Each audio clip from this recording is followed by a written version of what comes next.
pedicure. Punta tayo ng party. Yan.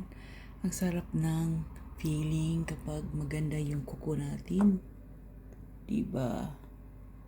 Yan. Parang feel natin na super linis. Super linis yung mga kuko. Yun. Sariling sikap lang ito kasi mahal magpa manicure, pedicure dito sa aming lugar. Kaya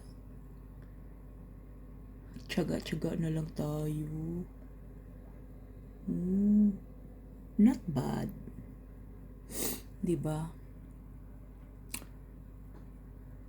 Masarap talaga tingnan yung kamay natin na super clean. Ang ganda ng red.